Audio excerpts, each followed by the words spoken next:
He set the invoice on her kitchen counter and called it proof of her betrayal. The paper landed on the cold stone with a dry slap, beside a chipped mug and a half-burned candle, while the espresso machine hissed in the next room like it had something to say. Daniel didn't look at her when he spoke. He was already loosening his tie, already reaching for his keys, as if this was just another inconvenience she had created for him. 5 years, he said, his voice flat with practiced contempt. 5 years of excuses, of late nights, of disappearing acts.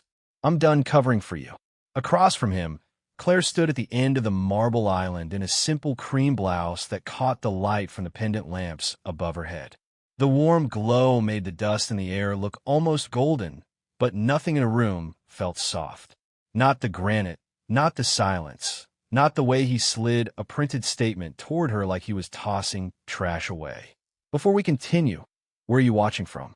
Drop your city or country below, and if you believe dignity is the strongest revenge, hit like and subscribe. Now back to her story. Daniel tapped the page with one finger. You think I don't know what this is? He said. A separate account. Transfers I didn't authorize. You've been hiding money from me. Claire didn't move. Her hand rested on the edge of the counter, knuckles pale against the dark stone. In the reflection of the window behind him, she could see the sharp line of his jaw, the expensive collar of his shirt, the man he had become after 5 years of success and self-congratulation. He had the same habit he always used when he wanted to win. Speak first, speak louder, and never leave room for a reply. A car passed outside, its headlights sweeping briefly over the kitchen floor, turning the pale tiles silver before the darkness returned. Daniel exhaled through his nose and gave a short, humorless laugh. I should have known better than to trust you with anything important. The words hung there, heavy and tidy, as if he had wrapped 5 years of marriage into one neat accusation. Claire's gaze lowered to the invoice. Across the top was a hospital name. Not his, not hers. His fingers had already started to curl around the car keys in his pocket, impatient to leave before she could turn the moment back on him. But she reached for the paper first. Slowly, carefully, the corner crinkled under her thumb. On the second page, half hidden beneath the billing summary, was a stamped note from the cardiology office, and beside it, a date from 3 months ago. Daniel missed it. He only saw the silence. He mistook it for surrender. Claire folded the pages once, then twice, and set them back down with surgical calm. The candle beside the sink gave off a faint scent of vanilla and smoke, soft against the metallic bite of rain gathering at the windows.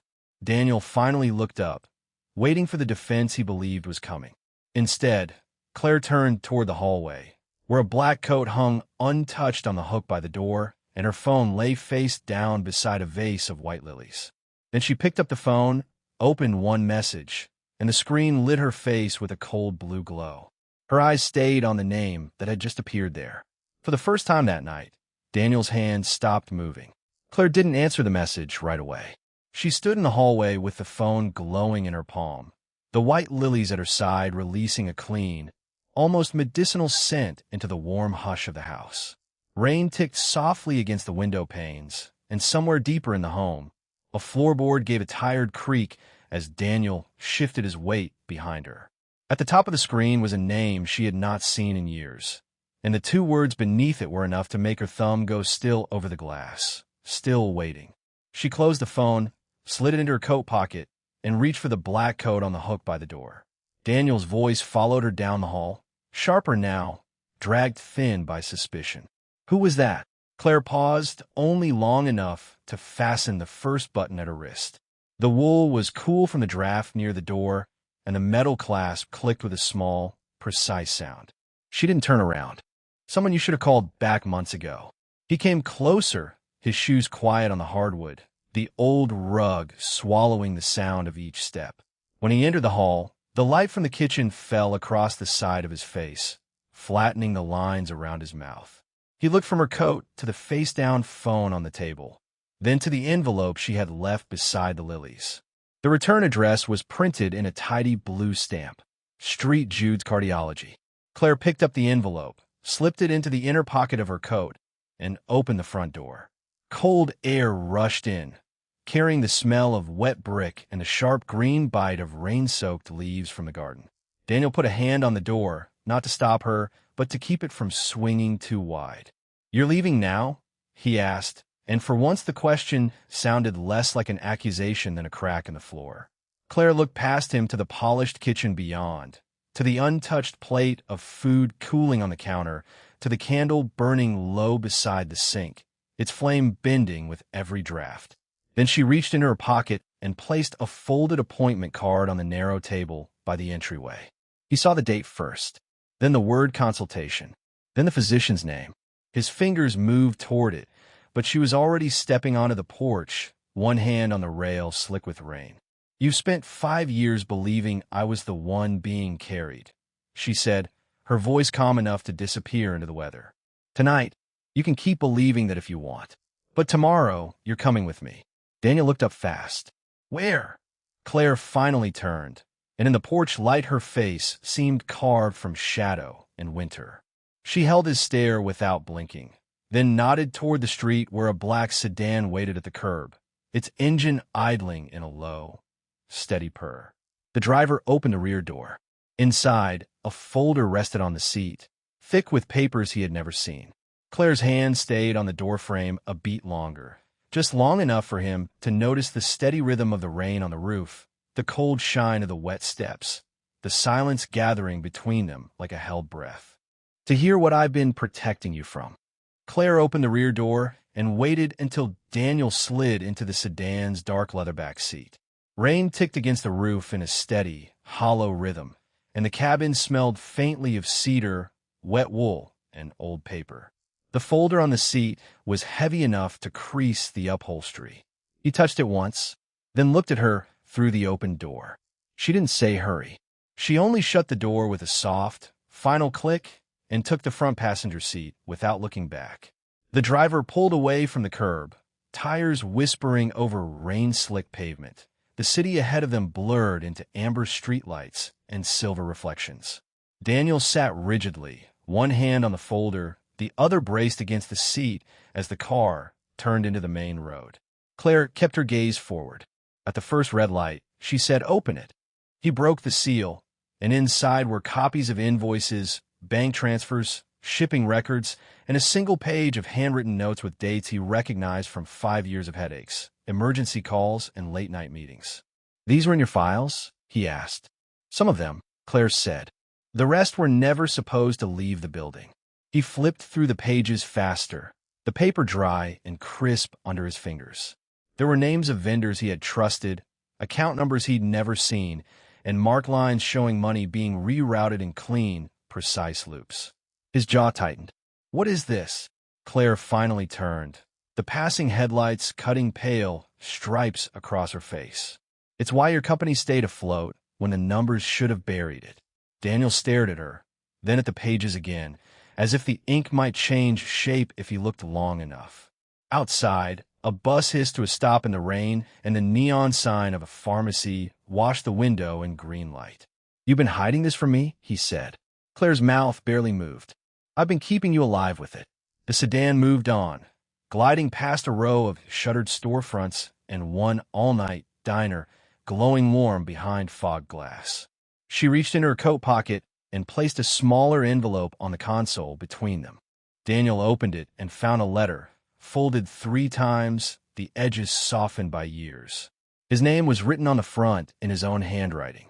He recognized it instantly because he had written it during one of the worst nights of his life, then forgotten it in a desk drawer when the next crisis came. He stared at the paper, then at her. "How do you have this?" Claire watched the road reflected in the windshield. "You gave it to me the night you told me you were done trying." The car slowed at a junction, brake lights blooming red across the wet glass. Daniel unfolded the letter with careful fingers. The page held only a few lines, but his own handwriting looked raw, almost desperate. "I don't know if I can keep doing this. I don't know how long I can stay standing." He swallowed once. The driver made the turn, and the city opened ahead in a grid of light and rain. Claire rested one hand on the console, close enough for him to notice the faint scar across her knuckle, a thin white line he had never asked about. "Why now?" he asked. She let the question sit between them until the sedan rolled to a stop before a glass tower rising over the river. Every floor lit in a cold, deliberate blaze. Claire looked up at the building, then at him. "Because tonight," she said, "you're finally going to see who's been standing between you and ruin." Claire had spent 5 years turning survival into routine. At 6:10 every morning, she unlocked the side door of the Tower Cafe before the cleaners finished hosing the marble entryway, and the place always smelled the same at dawn. Espresso grounds, lemon polish, and the cold metal tang of rain dragged in on shoes. She moved through the prep line with quiet precision, tying her apron, checking the sugar canisters, wiping fingerprint from the glass pastry case until it shone like a polished shield. No one in that building knew the woman behind the counter had once stood beside Daniel in a courthouse, signing away the life they had built together with a hand that barely stopped shaking. No one knew she had watched him hate her for 5 straight years, and never once told him why she kept showing up anyway. This morning, the tower felt different. The elevators kept opening on executives in dark coats and expensive watches, their voices low, their attention fixed on the upper floors where the emergency meetings had been running since before sunrise. Claire filled a ceramic mug, capped it with a lid, and paused when her phone buzzed against the stainless steel counter. One message. Only 3 words. "Bring the file." She didn't need a name to know who sent it. Claire slid the phone in her coat pocket, lifted the mug, and crossed the lobby with her head level and her steps unhurried. The lobby was all glass and steel, flooded with pale daylight that made every surface look severe. Rain streaked the windows in silver lines, and somewhere above her, through the vents, a printer whirred nonstop. At the security desk, Daniel was already waiting. He stood under the company crest in a charcoal coat, one hand braced on the counter, the other wrapped around a paper cup he had not touched. His jaw was tight. His eyes moved past her once, then came back, slower this time, as if his body recognized something his pride had not yet allowed his mind to accept. "You're late," he said. The words came out flat, but his gaze had already dropped to the leather folder tucked beneath her arm. Claire set the mug down on the counter between them. "You asked for the file," she said. Daniel looked at the folder, then at the glass elevators behind her. In the reflection, she could see the faint crease at the corner of his mouth where stress had started to live. He reached for the folder, but she kept one hand on it. "Not here," she said, and nodded toward the private conference room off the lobby. He hesitated only a second before following. Inside, the room was all dark wood and low light, with the smell of old paper and fresh coffee hanging in the air. Claire laid the file on the table and opened it with 2 fingers. Inside were printouts, timestamps, and signatures, all arranged in neat rows.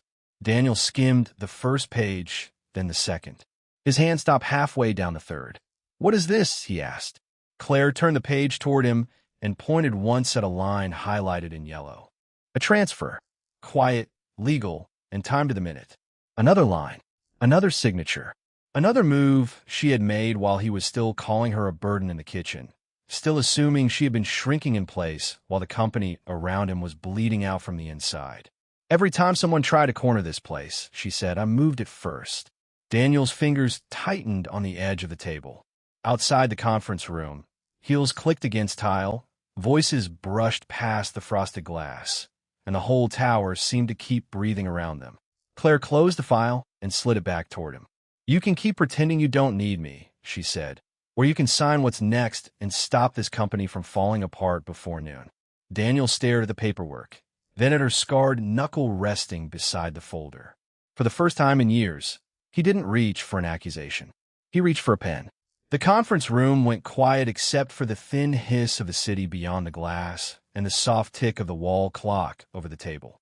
Daniel's pen hovered above the first page, then pressed down hard enough to leave a small dent in the paper. Claire did not sit across from him like a defeated wife waiting for permission. She stood beside the window in a charcoal coat, one hand resting on the sill where cold air slipped through an invisible seam, the other on the file she had just closed. Down in the street, traffic moved in wet, silver lines through the afternoon rain, headlights flashing against the tower's polished stone facade. Daniel signed the first document, then the second. then a third, each stroke slower than the last, as if the ink itself had begun to weigh more than the words. When he finally looked up, Claire was already moving. She crossed to the credenza, lifted a slim black portfolio, and laid it in front of him. Inside were contracts, schedules, and a clean sheet with his name at the top, the company's seal stamped in blue. "There's one more thing," she said. Her voice stayed level, but the tiny click of her rings against the metal edge of the portfolio carried farther than it should have. Daniel frowned. More paperwork. Claire reached into her pocket and set a key card on the table. A simple rectangle of white plastic, warm from her hand, with a gold stripe running through it. Not paperwork. Access. She tapped the card once with one finger. "Starting at 6 a.m. tomorrow, you'll be in the East Operations Room. No excuses, no cancellations, no disappearing into your office when things get difficult." He blinked at her, then at the card. "You're giving me orders now?"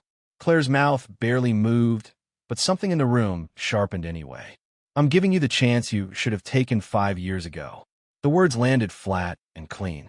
No trembling, no pleading, only the soft churn of the HVAC above them, and a muted murmur of an elevator arriving somewhere behind the wall. Daniel sat back in his chair, the leather exhaling under his shoulders. For the first time since he had walked into this tower, he looked less like a man defending his pride and more like one realizing how much of his life had been built on someone else's hands. Claire gathered the remaining pages, aligned the corners with precise, efficient taps, then slid one final sheet toward him. A proposed restructuring plan. His division. Her conditions. The future, measured in black lines and signatures. "If you want to keep calling me a burden," she said, "do it after the quarter closes." Daniel let out a short breath through his nose, almost a laugh, almost a surrender. Outside, the rain thickened against the windows, blurring the skyline into pale steel and smoke. He picked up the key card and turned it over once in his palm. Then his phone buzzed on the table. One message. A board alert. The company's quarterly numbers had just been pushed live. Daniel stared at the screen, then at Claire, who was already reaching for the door. He stood too fast, chair legs scraping across the floor. "Claire," she paused with her hand on the handle, not turning. "Tomorrow," she said, and opened the door. In the hallway, the tower's polished floors reflected her steps like a second, quieter version of her moving ahead of him. Daniel looked down at the message again and went still. The numbers were better than anyone had expected, better than his forecasts, better than the story he had been telling himself for years. And at the bottom of the alert, one line glowed in blue. "Emergency solvency restored, pending signature release from private trust account." His name was not on it. Claire's was. The boardroom on the 42nd floor still carried the faint smell of burnt coffee and printer toner when Claire stepped back inside, closing the door with 2 fingers. The rain had started outside, tapping the glass wall in a soft, impatient rhythm, and the city beyond the windows had turned into a blur of silver lights and wet black streets. Daniel was still standing near the table, one hand braced on the polished edge, his eyes fixed on the blue line of text glowing on his phone. Claire crossed the room without hurry, her heels quiet on the marble, and set a slim black folder down in front of him. Inside were 3 pages, a fountain pen signature already drying at the bottom, a transfer schedule stamped with the bank seal. "This is the release," she said, sliding the folder closer. "The trust has already covered the shortfall. The rest clears at midnight." Daniel looked up at her, then at the pages, as if the paper might change if he stared long enough. "You did this?" he asked. Claire took her reading glasses from the table and folded them once, carefully, before tucking them in her coat pocket. "I kept the lenders quiet. I kept your suppliers paid. I kept the auditors from asking the wrong questions."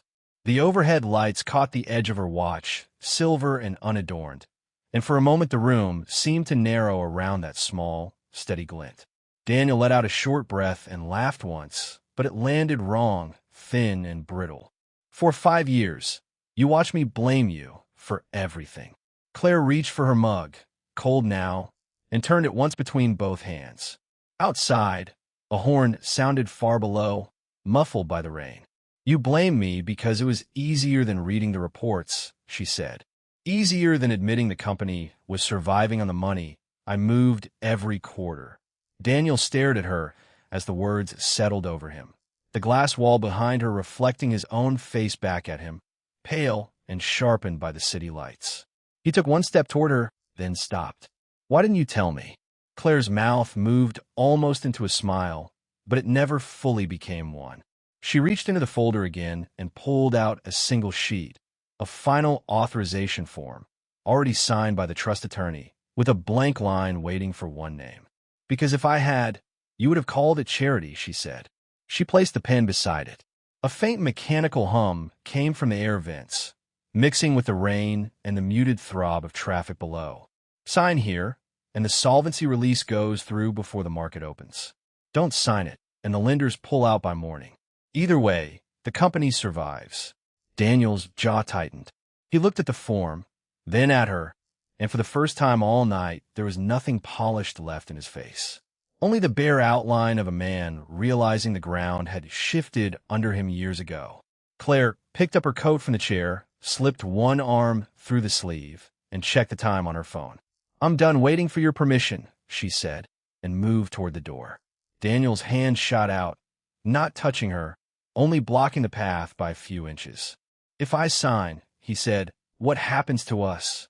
Claire paused, the rain ticking against the glass like a counting clock, and turned just enough for him to see the calm in her eyes.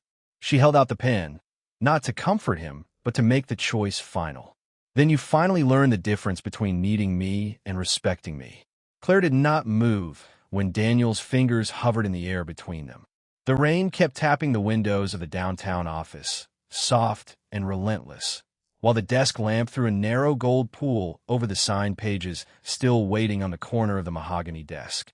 The room smelled faintly of paper, cold coffee, and the sharp mineral scent of storm-wet wool from Daniel's coat. Outside, traffic hissed against the avenue like tires on glass. Inside, every sound seemed to shrink around the form in his hand. He looked at the signature again, as if it might rearrange itself into something easier to live with. Then, from the glass wall behind him, Claire caught the reflection of the lobby beyond the executive suite. A few late employees were still moving through the elevator bank, their footsteps muffled under the thick carpet, their voices low and careful in the way people spoke near a closed door they did not own. She reached past Daniel without touching him, set the pen down beside the document, and smoothed the sleeve of her camel coat as if she were preparing to leave a meeting that had already gone on too long. Daniel's jaw worked once. "You're really walking out," he said. Claire folded the loan approval sheet in half and slid it into the inside pocket of her coat. The paper made a dry crackle, final as a snap match. "I'm walking forward," she said, and when she turned, the overhead lights caught the silver watch on her wrist and flashed once like a blade turned flat. He stepped aside just enough for her to pass, but not before his gaze dropped to the folder under her arm, the one stamped with the bank's seal and the signatures of 3 men who had once told him they would never back him again. Claire opened the office door, and the warm air from the hallway rolled in with the scent of floor polish and printer toner. She could hear the muted hum of the building after hours, the distant clatter of a cleaning cart, the low beep of a security scanner down the corridor. Daniel followed her to the threshold, stopping where the carpet changed to tile. "If this company survives," he said, "you make sure I know it wasn't mine." Claire paused beneath the white spill of the hallway lights. Her hand closed around the strap of her purse, steady and unhurried. "No," she said. "You'll know it was ours long before you deserve to call it yours." He flinched at that, not from volume, but from the precision of it. She walked past the reception desk, where the city lights were smeared across the dark windows in long orange streaks, and a half-finished cup of tea sat beside a stack of courier envelopes, cooling untouched. The elevator doors opened on a soft chime. Claire stepped inside, and as the mirror-polished surface closed around her reflection, she saw Daniel still standing in the office doorway, framed by the rain and the desk lamp and the thin, unbearable space where his pride used to be. Then her phone lit up in her palm. One new message. No name, just a time, an address, and 3 words that made her eyes lift once toward the elevator numbers above the door. Tonight. Bring the contract. Daniel's keynote hall glowed with the cold polish of money. Crystal panels caught the stage lights and threw them back in sharp white shards. The air smelled of waxed marble, expensive cologne, and a faint bitterness of over-brewed coffee from the catering table. Claire stood just inside the side entrance with the contract folded once inside her portfolio, the paper edge pressing a clean line against her palm. Across the room, Daniel was already performing for the crowd. He held a microphone in one hand, the other spread in a careful, practiced gesture as he spoke about legacy, growth, and resilience, while the investors in tailored suits nodded like they were being fed wine instead of words. Then he saw her. The smile he wore did not change at first. It only tightened around the edges. He lifted the microphone a little higher, enough for the room to hear him clearly.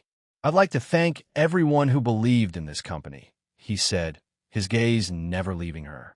"And I'd like to remind everyone that real loyalty is proven over time, not in one dramatic appearance." A few people laughed politely. A few more turned to look where he was looking. Claire didn't move. She let the silence sit between them like a glass on the edge of a table, balanced and ready to fall. Then she crossed the room in measured steps, her heels clicking once, twice, against the floor, so cleanly polished it reflected the hem of her coat. The nearest guest parted without being asked. Daniel lowered the microphone, his jaw working once, as if he had swallowed something dry. Claire stopped at the front of the stage and held up the envelope with his name on it. "You asked for the contract," she said. "Here it is." The room changed. Not loudly, just enough for people to lean forward in their seats and stop pretending they weren't listening. Daniel came down the single step from the platform, his dress shoes landing softly on the carpet runner, and reached for the envelope. Claire did not give it to him. Instead, she turned slightly and looked past him to the giant screen behind the stage, where his company logo burned in blue light above the podium. "Before you open anything," she said, her voice calm enough to make the microphone seem too sensitive, "you should know what you signed this morning was only the first page." One of the board members straightened in his chair. Someone at the back set down a champagne flute. The projector screen flickered, then changed. A scanned document appeared, crisp and enlarged, with Daniel's signature at the bottom and a second line of text highlighted in red. He stepped closer, eyes narrowing. Claire opened the envelope at last and pulled out the original agreement, its pages neat and heavy in her hand. She flattened it against the edge of the podium, right beside the microphone. "You said you wanted control," she continued. "You wanted the house, the accounts, the voting rights, the image of the man who never needed help. So I'll let you take the parts you could understand." Daniel's fingers curled against the podium. The crowd was silent now, the kind of silence that made every rustle of fabric and every tiny crackle from the speakers sound enormous. Claire slid the paper toward him, not enough for him to seize it, only enough for him to read the clause waiting near the bottom. His eyes moved once, then stopped. The color drained from his face in a slow, visible tide. He looked up at her, then back at the screen, where his own signed approval sat beside a line he had clearly never noticed. Claire stepped away from the podium and let the document rest there between them like a sealed door.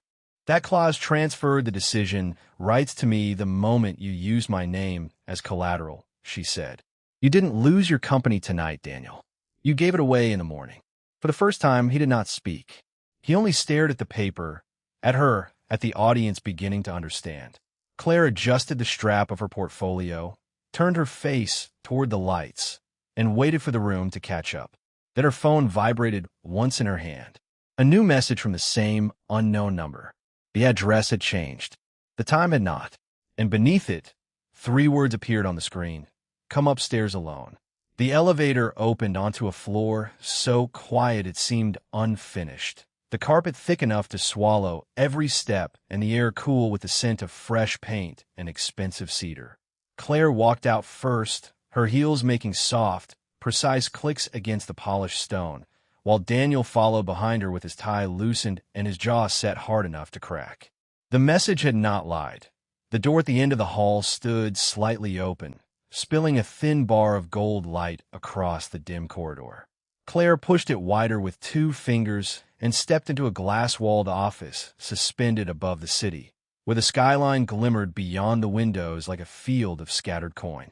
A man stood by the desk with his back turned, one hand resting on a leather chair. When he turned, Daniel stopped so abruptly the sole of his shoe squeaked against the floor. It was the chairman of Hartwell Industries, the man Daniel had spent 5 years trying to impress, the man he had begged for contracts, the man whose approval had always lived somewhere above his reach. He did not look at Daniel first. He looked at Claire. "You came," he said, and there was no surprise in it, only calm recognition. Daniel's throat moved once. "What is this?" Claire set her portfolio on the desk beside a single folder, its tab marked with his company name in black ink. "This," she said, "is what you were never meant to see until you were ready to listen." The chairman slid the folder toward Daniel with 2 fingers. Inside was the original agreement, the one Daniel had signed years ago during a late-night emergency when he had been drowning in debt, panic, and pressure from men who knew exactly how to corner him. Claire had sat beside him, then in a cold kitchen with a mug of tea gone untouched, her hair tied back, her sleeves rolled past her wrists while she explained every clause he had ignored.